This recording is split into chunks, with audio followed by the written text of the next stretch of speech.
Menjadi orang Kristen itu berarti bebas dong berbuat dosa. Bagaimana misalkan nanti ada orang Kristen yang misalkan mati dalam keadaan berbuat dosa, apakah dia akan tetap masuk surga? Nabi mengatakan atau Rasul mengatakan, aku menjamin atau aku menjaga umatku dari hukuman di neraka. Ada nggak yang mengatakan seperti itu? Nggak ada. Halo sobat semua, kembali di dalam Naruh Sabda, wadah untuk tempat kita berdiskusi maupun beropini dan yang terpenting menghancurkan mitos-mitos yang dipercaya oleh masyarakat dengan menggunakan satu-satunya kebenaran, yaitu kebenaran dari Sabda Tuhan.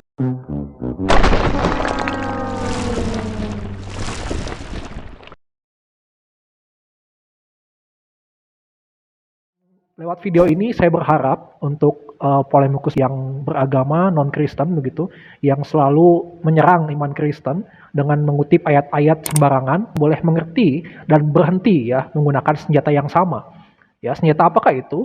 Kalau kita semua tahu ya, jadi Kristen itu selalu dicap adalah orang-orang yang sudah dipastikan untuk masuk surga. Pertanyaan ini juga kemudian ditingkatkan nanti oleh polemikus-polemikus yang tidak bertanggung jawab ya, yang kemudian bertanya bahwa kalau begitu menjadi orang Kristen itu berarti bebas dong berbuat dosa ya, karena sudah pasti masuk surga gitu ya. Terus ada juga saya pernah ditanya gitu ya, kalau begitu bagaimana misalkan nanti ada orang Kristen yang misalkan mati dalam keadaan berbuat dosa, misalkan dia mati dalam keadaan berzina gitu ya, berjudi, mabok-mabokan, ya gitu ya. Apakah dia akan tetap masuk surga? Nah, ini saya sudah berulang kali sebenarnya berdiskusi dan sudah saya kasih jawaban yang pasti ya, jawaban yang tidak pernah saya ubah-ubah.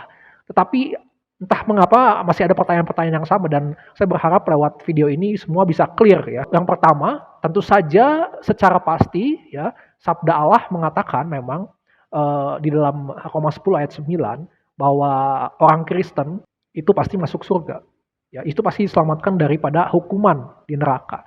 Ayatnya mengatakan bahwa jika kamu mengaku dengan mulutmu bahwa Yesus adalah Tuhan, gitu ya. Itu yang pertama. Lalu kamu percaya dalam hatimu ya bahwa Yesus itu dibangkitkan oleh Allah atau Allah telah membangkitkan Yesus dari antara orang mati, maka kamu akan diselamatkan. Jadi ada dua parameter yang harus dipenuhi untuk menjadi orang Kristen. Yang pertama, dengan mulutnya atau dengan fisiknya ya, dia mengaku Yesus adalah Tuhan dalam hidupnya. Tandanya biasanya apa? Misalkan dibaptis, yaitu tanda-tanda yang pasti. Dibaptis, ada surat baptisnya, bahkan mungkin di KTP atau di identitasnya kita bisa melihat dia orang Kristen gitu ya. Nah, yang kedua parameternya adalah percaya dalam hati. Percaya dalam hati bahwa Yesus dibangkitkan oleh Allah. Jadi secara rohani kita percaya bahwa Yesus adalah Tuhan yang dibangkitkan oleh Bapa di surga. Kalau dua parameter ini dipenuhi, maka dia sudah dipastikan adalah orang Kristen yang pasti akan masuk surga, gitu ya. Tapi kan pertanyaannya, apakah ada orang yang hanya, gitu ya, memenuhi salah satunya aja, kemudian dia masuk surga? Ya kalau hanya memenuhi salah satu, misalkan dia hanya memenuhi, dia mengaku aja Kristen dengan mulutnya, KTP-nya aja Kristen, tapi rohnya, hatinya tidak mengakui Yesus adalah Allah yang bangkit dari kematian. Ya, tidak mengakui bahwa Yesus adalah Mesias yang menyelamatkan hidupnya, ya sama aja bohong dong gitu ya. Jadi ada seperti pepatah bahwa lain di mulut lain di hati gitu ya. Banyak sekali bahkan orang-orang yang mengaku Kristen tetapi di dalam hatinya tidak percaya bahwa Yesus itu yang telah bangkit dari kematian, yang telah menang atas segala permasalahan di dunia, dan yang juga akan memberikan kita kemenangan dari semua masalah yang ada di dunia ini ya. Itu mereka percaya. Buktinya apa? Banyak kok orang-orang yang KTP-nya Kristen tetapi ketika misalkan dia punya permasalahan keuangan, datangnya bukan ke Tuhan Yesus, bukan ke gereja, bukan ke hamba Tuhan, tapi malah datang ke dukun-dukun gitu ya. Orang-orang yang disebut orang-orang pinter ya, padahal orang-orang bodoh begitu ya. Kemudian juga datangnya malah ke judi online gitu kan. Kemudian orang-orang yang punya masalah di keluarganya, misalkan suami berantem dengan istri atau sebaliknya, pelariannya adalah misalkan ke dunia malam, ke dugem, narkoba, atau bahkan bisa selingkuh. Bukannya datang kepada Tuhan. Itu contoh ya bahwa ada bahkan banyak orang-orang yang mengaku Kristen tetapi hatinya menolak bahwa Yesus itu bisa memberikan dia pembebasan dari masalah yang ada di dunia ini. Nah, itu berarti tandanya sama mereka bukan orang Kristen. Jadi mereka tidak memenuhi standar orang Kristen itu mengaku dengan mulutnya dan percaya di dalam hatinya. Jadi dua hal ini adalah seperti koin ya, tidak boleh saling terpisah. Bagaimana nanti kalau nanti akhir hidupnya mati dalam keadaan berdosa, apakah dia tetap masuk surga? Tentu saja masuk surga. Ya, orang Kristen itu pasti akan masuk surga. Tetapi orang Kristen tidak akan mungkin mati dalam keadaan berdosa. Mustahil dan tidak akan mungkin. Karena sabda Allah mengatakan di dalam Yohanes 3 ayat 16, Otos kar hegapesen hoteos ton kosmon, osteton wion, auto ton monohene, edoken inapas opistawon, eis auton me apoletai, ala eke zoen aionion. Karena begitu besar kasih Allah akan dunia ini sehingga dia mengaruniakan anaknya yang tunggal, sehingga setiap yang percaya kepadanya akan beroleh hidup yang kekal. Itu janji Tuhan Yesus. Kemudian Yohanes 17 mengatakan di situ, aku telah menjaga mereka dan tidak ada seorang pun dari mereka yang binasa. Mereka di sana adalah murid-murid Tuhan Yesus. Ya, menjaga dari apa? Dari kebinasaan. Dikatakan tentu kebinasaan di sini bukan berarti binasa jasmaninya. Ya, karena tentu saja murid-murid Yesus pada akhirnya juga akan dikuburkan gitu ya. Tetapi Tuhan Yesus sedang mengatakan bahwa aku telah menjaga murid-muridku supaya tidak binasa, kekal di neraka, dari hukuman di neraka, gitu ya. Adakah nabi, ya, rasul yang perkataannya selevel lah minimal dengan apa yang dikatakan Tuhan Yesus, bahwa nabi mengatakan atau rasul mengatakan bahwa aku menjamin atau aku menjaga, ya, umatku dari hukuman di neraka? Ada nggak yang mengatakan seperti itu? Nggak ada, hanya Yesus Kristus. Artinya dia bukan hanya sembarangan nabi. Dia adalah Tuhan, dia adalah Allah itu sendiri, ya. Dan dilanjutkan lagi nanti di ayat selanjutnya bahwa perkataan Tuhan Yesus ini bukan hanya kepada murid-muridnya yang waktu itu, tapi juga dia dikatakan, aku juga berdoa kepada orang-orang yang kelak atau telah percaya kepadaku, ya, oleh karena perkataan-perkataan atau kesaksian daripada murid-muridnya.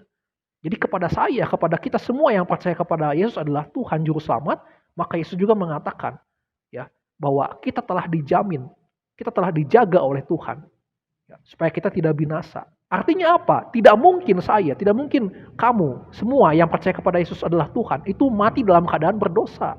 Itu jelas ayatnya. Sebaliknya kita bisa melihat murid-murid Tuhan Yesus kan mati dalam keadaan martir, ya, tidak menjadi seorang yang murtad dari imannya, tidak mengkhianati imannya, ya. Artinya tergenapilah apa perkataan Tuhan Yesus, bahwa Tuhan Yesus menjaga mereka dari kemurtadan, dari kematian dalam keadaan berdosa, ya. Jadi pertanyaan tentang bagaimana seandainya ada orang Kristen yang hidupnya mati dalam keadaan berdosa, itu sudah terpatahkan oleh Tuhan Yesus sendiri yang mengatakan seperti ini, ya, bahwa dia menjamin, dia menjaga kita supaya tidak mati dalam keadaan berdosa, supaya kita tidak dihukum di neraka, gitu ya. Nah, perbedaan selanjutnya, makanya orang yang Kristen dan juga yang belum mengenal atau tidak mau mengakui Yesus adalah Tuhan, adalah kalau orang yang Kristen benar-benar, ya, dia mengakui Yesus adalah Tuhannya dalam hidupnya, maka ketika dia jatuh dalam dosa, apakah dia bisa jatuh dalam dosa? Oh, tentu masih bisa. Saya pun masih bisa jatuh dalam dosa. Ya, tidak kebal dosa. Ya, tidak maha suci. Tapi ketika saya jatuh dalam dosa itu, saya tidak mau mengulang-ulangannya lagi. Ya. Saya tidak mau berlama-lama di situ. Saya akan segera membenci dosa yang saya lakukan. Saya akan bertobat dan tidak akan melakukan hal yang sama. Berbeda dengan orang yang menyangkal Tuhan Yesus sebagai Tuhan dan Juru Selamat yang tidak mau mengaku. Maka mereka akan menjadikan dosa itu sebagai sebuah habit, kebiasaan, dan menganggapnya wajar. Ya, mungkin akan dilakukan lagi nanti lain waktu, ya. Karena mereka anggap, ya sudahlah, mungkin juga namanya khilaf begitu, ya. Misalkan saya berbuat dosa, terpaksa satu saat saya harus berbohong kepada atasan saya, ya, demi keluarga saya, demi kebaikan keluarga saya. Maka Roh Kudus pasti akan mengingatkan saya. Hati saya menjadi tidak tenang dan saya akan berbalik. Ya, saya tidak mau lagi melakukan dosa yang sama, saya tidak akan mau lagi berbohong kepada atasan saya. Bahkan saya tidak akan lagi mau yang namanya berbohong. Kalau orang yang tidak percaya dengan Tuhan Yesus, tidak mau mengambil kesempatan untuk percaya dengan Tuhan Yesus, maka dia akan anggap bahwa kebohongan itu adalah sesuatu yang wajar. Bahkan kemudian hari mungkin dia akan ulangi lagi dosa yang sama. Ketika orang Kristen jatuh di dalam jurang, maka orang Kristen akan berusaha untuk naik, supaya naik dari jurang, supaya tidak terperosok jatuh ke dalam. Berbeda dengan orang yang menyangkal Tuhan Yesus, maka ketika dia jatuh dalam jurang, bukannya naik untuk menyelamatkan dirinya, tapi mereka malah asik bermain di dalam jurang itu. Dan orang Kristen bisa naik bukan hanya karena kemampuannya, tetapi juga karena ada tangan Tuhan yang mengulurkan, dan kita sambut tangan Tuhan itu. Sebenarnya tangan Tuhan juga selalu mengulurkan untuk orang-orang yang bukan percaya. yang bukan Kristen, tetapi permasalahannya orang-orang yang tidak mau mengakui Yesus adalah Tuhan, mereka tidak mau mengambil kesempatan itu. Mereka tidak mau mengambil tangan Tuhan. Mereka malah asik di dalam jurang. Nah, makanya kita orang Kristen tetap diperingati supaya kita tetap berjaga-jaga. Ya, dikatakan di dalam surat Petrus, 1 Petrus, berjaga-jagalah karena lawan musuh iblis itu berjalan berkeliling, ya mengaum-aum seperti singa yang mengaum-aum dan siap menelan orang-orang, siap menelan kita orang-orang percaya. Ya artinya kalau kita lengah, kita tidak berjaga-jaga, siap-siap saja kita juga bisa terperosok dalam dosa. Dan Roma pasal 6 mengatakan, kalau begitu apakah yang dapat kita katakan? Haruskah kita terus saja berbuat dosa supaya Allah semakin mengasihi kita? Ini maksudnya Paulus sedang mengingatkan kalau kita jadi orang Kristen tuh, terus apa? Apakah kita tetap jadi orang yang berdosa, bebas melakukan dosa?